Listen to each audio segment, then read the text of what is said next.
শেখ হাসিনা একটা খুবই ধুরন্ধর রাজনৈতিক ব্যক্তি। মানে সাউথ এশিয়াতে মমতা ব্যানার্জি, মোদি আর যা যা আছে তাদেরও ওপরে শেখ হাসিনা যেভাবে ইন্ডিয়া এবং চাইনাকে ব্যবহার করে নিজের আখের গুছিয়েছেন, এটাতে আমার কোনো বলতে আপত্তি নেই যে শেখ হাসিনা কোনো খেলা খেলছেন। শেখ হাসিনা এটাও বলছে যে ছাত্রলীগ নাকি আওয়ামী লীগ কন্ট্রোল করে না। তাহলে ছাত্রলীগ কেন খুন করছে, আর কেনই বা পুলিশ আর র্যাব আচ্ছা ছাত্রলীগকে সমর্থন দিচ্ছে খুন করার জন্য? I would not like Bangladesh government to stay, কারণ বাংলাদেশ গভর্নমেন্ট ওখানে হিন্দুদের অত্যাচার করে এবং শেখ হাসিনার গভর্নমেন্ট হ্যাঁ করে। এবার 2022 সালে করেছিল তো দুর্গা পুজোতে কোরআন শরীফ এটা তো একটা দুটো ইনসিডেন্ট তো হতেই পারে এদিকে। না না না, বাংলাদেশ में हिंदू खतरे में है। হ্যাঁ বাংলাদেশের হিন্দু তো খতরে মে হেই। ये तो চিরকালই দু নৌকোয় পা দিয়ে চলে। হ্যাঁ দিদি তো দু নৌকা। এটা একজন এটা কেউ একজন বলতে পেরেছে, এটা আমাদের খুশি হওয়া উচিত। ডেমোক্রেসি ইন মেনি সেন্স বাঙালিরা ভুলে গেছে।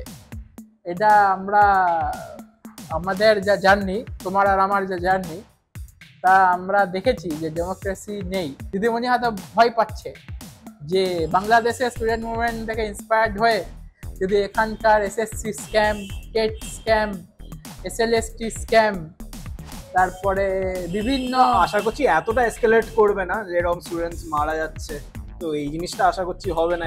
আমাদের দিদিমণি তো মারছে, আমাদের দিদিমণি পুলিশ তো খুন করে, আমরা তো দেখেছি। আমরা কিন্তু দিদিমণির পাড়াতেই বসে আছি, পাশেই কেএমসি। হ্যাঁ কিন্তু এটা তো আমাদের মানতে হবে।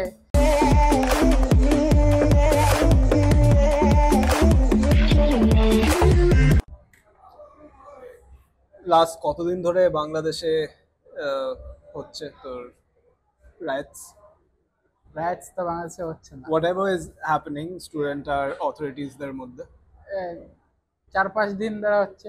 4-5 দিন ধরে হচ্ছে। Bangladesh is burning basically. Yes. And what is the major issue? Major issue এটাই যে ওরা কোটা রিমুভাল চাইছে। ওরা নিজের মেরিটের ঠিক পরিমাণ যা দরকার ওটা ওরা চাইছে, ওরা কোটা চাইছে না, তাই জন্য ওরা বাংলাদেশে বাওয়াল দিচ্ছে। মানে why is the issue so serious? মানে এত 100 জনের বেশি মারা গেছে নাকি? মানে অফিসিয়ালি 100 জন নয়, কিন্তু হ্যাঁ এটা তো 2008 থেকে শুরু হয়েছে এবং বাংলাদেশের পটভূমিতে স্টুডেন্ট এবং ইয়াংস্টাররা চিরকালই মুভমেন্ট করে এসছে।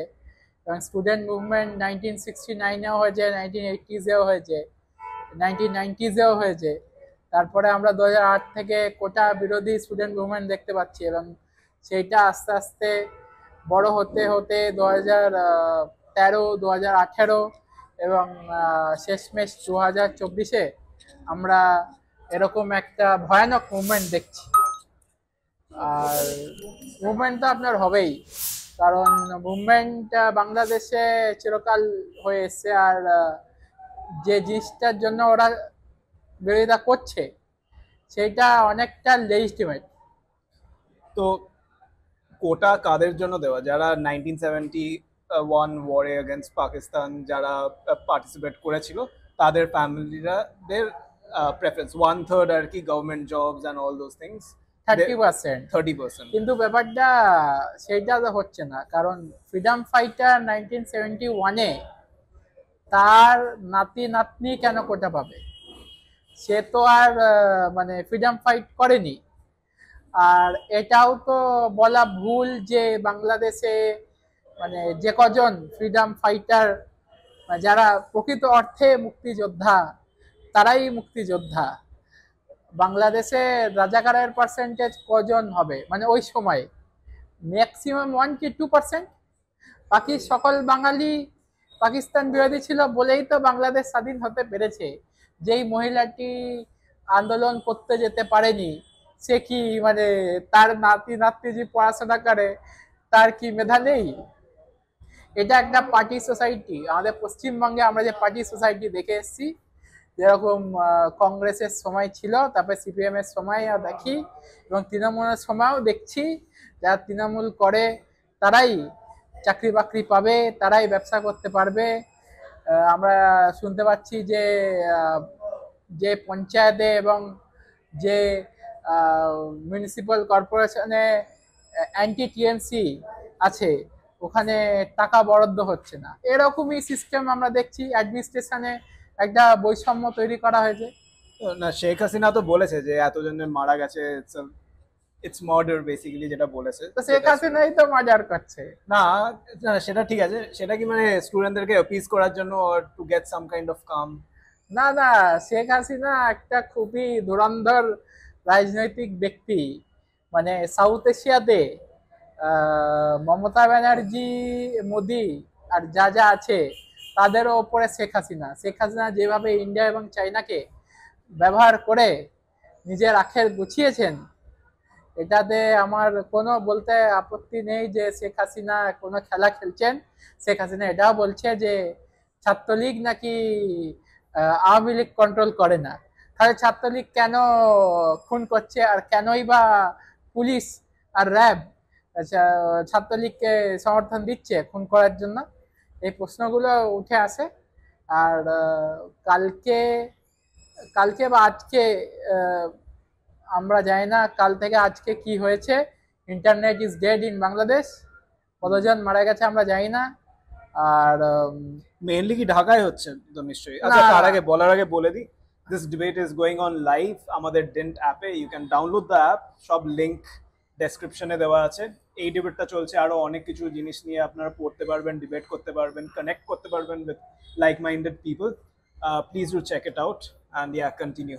তো আমাদের যে ডেমোক্রেটাইজ আর নেশন টুডে, সেইটা ফরওয়ার্ড করেই আমরা এখন বাংলাদেশের ডেমোক্রেসি নিয়ে ডিসকাস করছি। ইয়েস। তো বাংলাদেশের ডেমোক্রেসি তো কোনোদিন ছিল না।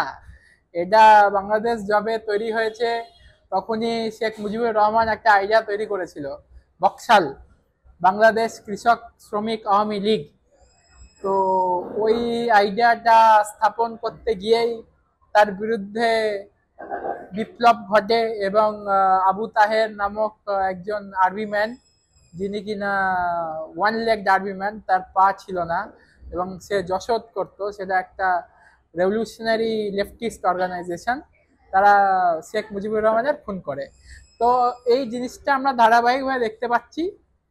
জিয়াউর রহমানের সময় কিছুটা ফাসিজম ছিল, আর সে এরশাদের সময় তো পুরো গভর্নমেন্টটাই মিলিটারি গভর্নমেন্ট ছিল, আর সেটা তো কিছু বলার আপত্তি রাখে না। সেই সময় আমরা দেখেছি এরশাদ কিভাবে শুধু, মানে হিস্ট্রির মধ্যে চলে যাচ্ছি, we don't want to bore people also. না, বোর পিপল না, আমি এটা বলতে চাই, মানে কম্পারিজনটা দরকার।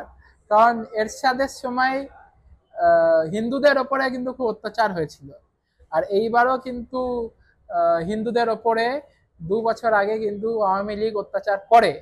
তো এটাকে মানে অনেকেই যেটা বলছে বাংলাদেশ মে হিন্দু খতরে মে হ্যাঁ। হ্যাঁ, বাংলাদেশের হিন্দু তো খতরে মে হেই, বাংলাদেশের হিন্দু খতরে মে হে বলেই তো লিটন দাস ডেমোক্রেসি নিয়ে কথা বলছে। যত বাঙালি সেলিব্রিটি আছে, সালমান মুক্তাদির একজন মিউজিশিয়ান, আর একটা দুটো অ্যাক্টর, আর লিটন দাস, তাছাড়া তো কেউ বলছে না। তো এখানেও তো আমরা বুঝতে পারছি যে মাইনরিটি বোঝে ডেমোক্রেসি কি আর ডেমোক্রেসি কি না। আচ্ছা, বাংলাদেশে তো ব্রডকাস্টও বন্ধ করে দিয়েছে নাকি, এই বিবিসির আর্টিকেলটা থেকে দেখা যাচ্ছে। ব্রডকাস্টও হচ্ছে না, কিছুই হচ্ছে না, like everything is in the dark. মানে কি হচ্ছে? হ্যাঁ, ওই তো এভরিথিং ইজ ডার্ক। কাল থেকে আমরা জানি না, আমি যা খবর পেয়েছি as per my sources in Bangladesh journalism, যে প্রায় 100 জনের বেশি মারা গেছে। আর বাংলাদেশে ওয়াইফাই, ব্রডব্যান্ড আর ল্যান্ডলাইন ইন্টারনেট সবই বন্ধ। মানে কাউকে এখন যদি কেউ ফোন করে বাংলাদেশে পাবে না অ্যাক্সেস। তো খুবই বাজে অবস্থা, যেটা বোঝা যাচ্ছে। কিন্তু এই কোটা সিস্টেমটা কি তুলে দেওয়া উচিত? এই কোটা সিস্টেম বাংলাদেশের ক্ষেত্রে অবশ্যই তুলে দেওয়া উচিত। আর ইন্ডিয়ার ক্ষেত্রে? ইন্ডিয়ার ক্ষেত্রে তো কোটা সিস্টেমটা আলাদা। ইন্ডিয়া তো আর কোনো মুক্তিযোদ্ধা কোটা রাখে না। আর ইন্ডিয়ার ক্ষেত্রে তো মানে কনস্টিটিউশন পিছিয়ে পড়া লোকদেরকে কোটা দেবে বলেছে। বাংলাদেশে তো আর কোটার জন্য লড়াই করেনি, তারা তো ডেমোক্রেসির জন্য লড়াই করেছে। তো যদি মুক্তিযুদ্ধ কটা হয়, আর ইনফ্যাক্ট আমাদের মানে স্টুডেন্টরা যে স্লোগানটা দিয়েছে, স্টুডেন্টস অ্যাগেন্স্ট ডিসক্রিমিনেশন, যে গ্রুপের আন্ডারে স্টুডেন্টসরা স্লোগান দিয়েছে, আমি কে রাজাকার রাজাকার, কেউ বলছে স্বৈরাচার স্বৈরাচার। তাহলে কি এই যে বাইফার্কেশন অফ সোসাইটি, এটা তো ভুল। যেমন পাকিস্তান যে বাইফার্কেশন করেছে, বাঙালি মানেই মেরে দাও, Bangali does not have the capacity to rule. মানে যখন পাকিস্তান ইস্ট পাকিস্তান ছিল, হ্যাঁ হ্যাঁ হ্যাঁ। আর এখন আমরা আমাদের দেশে ভারতে দেখছি যেভাবে কেউ অপোজ করলে দেশদ্রোহী বলে দিচ্ছে। তো এটা তো ভুল। এই লাইনগুলো তো সোসাইটিকে মানে ভাঙার জন্যই তৈরি হয়েছে। আর যা হচ্ছে এটা তো হবেই। বাংলাদেশে তো চিরকালই স্টুডেন্টরা প্রাণ দিয়ে এসছে। বাংলাদেশের স্টুডেন্ট আর ইন্ডিয়ান স্টুডেন্ট অনেকটা ডিফারেন্ট। 2018। আচ্ছা, মানে আমি একটু ডাইভার্ট করতে চাই, কারণ আমরা বলছি যে বাংলাদেশের খুব বাজে অবস্থা, বাংলাদেশের ডেমোক্রেসি নেই অ্যান্ড অল দিস থিংস, কিন্তু ইকোনমিক্যালি কিন্তু বাংলাদেশ তো বেশ ভালোই গ্রো করছে।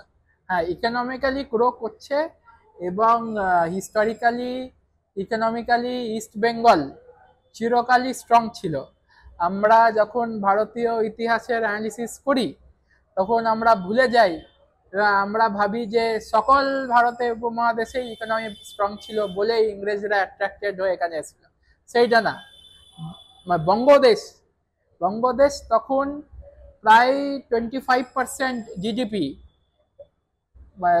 মানে ক্রিয়েট করতো তখনকার ইকোনমি অনুযায়ী। আর মুর্শিদাবাদ, মানে সেটা কি আমাদের এই Kolkata included? Murshidabad 5% of GDP তখন দিত। তো ইংরেজরা বঙ্গদেশের বাঙালির পুঁজি খাওয়ার জন্যই এসছিল। তো ইনফ্যাক্ট অনেকেই এই ডায়লগটাও দেয় যে বাংলাদেশ ছিল কামাই পুত্র পাকিস্তানের মধ্যে।